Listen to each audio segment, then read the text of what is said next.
Okay, so let's wrap up block 2. And forgive me if I run off and check my spready. My brain is not too good after all the brain damage it's received. Concepts that we've experimented with today is primarily how to apply rotational force or torque across the 2 major planes. That is the hip and the shoulder. Now, rotation across the hip, a good way to test it is make sure we can actually see the hip rotating, right? And that's the base of a punch. Rotation across the hip will transfer into rotational force in the shoulder, which will rotate into force transferring into your punch. The second plane of rotation happens across the shoulder girdle. There are our 2 major planes of rotation. Now, those 2 planes coexist with one another to result in a good punch. So for a punch like a hook, we rotate across the hip. As a result, the shoulder rotates. As a result, the hand comes out and generates a nice amount of force. Why do we use these planes of rotation? Because they generate force far more effectively in terms of force generation and energy efficiency than just arm punching, which results in you not fatiguing while punching harder. That's a win-win. Tick. Rotation.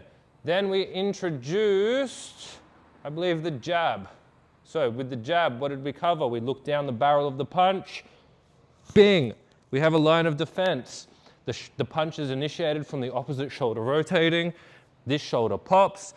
The actual punch or full extension is the last thing to happen. Don't punch and then rotate. You rotate and then punch. The rotation of the shoulder will really shoot that arm out for you. We stay relaxed when we throw our punches and we're not rigid, right? And then the return of the jab is very important. Just as fast as that punch goes out, we want it to come back to our chin. The jab, common mistakes, we overcommit, we fall forward, we lose our weight distribution, we end up 70-30 favoring the lead foot as opposed to favoring the rear foot, 60-40. The cross, or the rear straight. The rear straight's a little bit different in so much as the punch is initiated truly through the hip and then the punch comes after the fact. Once we get really good, they sort of coexist and become one. But what we have is rear hands on chin, rotation through hip, punch comes out after the fact, and the mechanics are exactly the same in the sense as looking down the punch, shoulder comes to chin, back.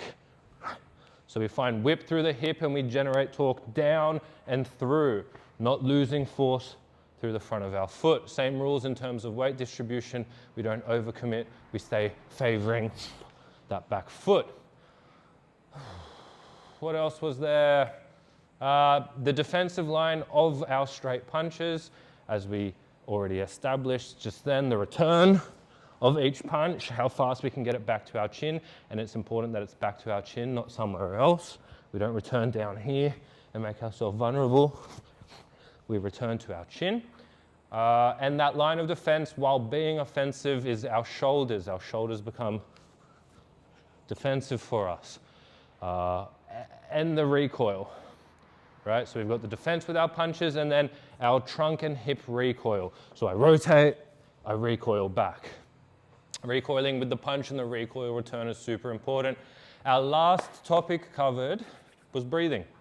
So that breath at the end of every punch keeps us nice and relaxed, stops us from being tense, stops us from gassing out, and gives us a consistent flow of oxygen throughout our boxing. Yeah? Breath at the end of every punch, super important. Little, fast, short, succinct snaps of air. Do it in all your training, skipping, roping, shadow boxing, skipping, roping, same shit.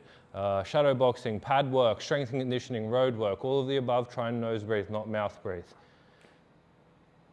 Block 2.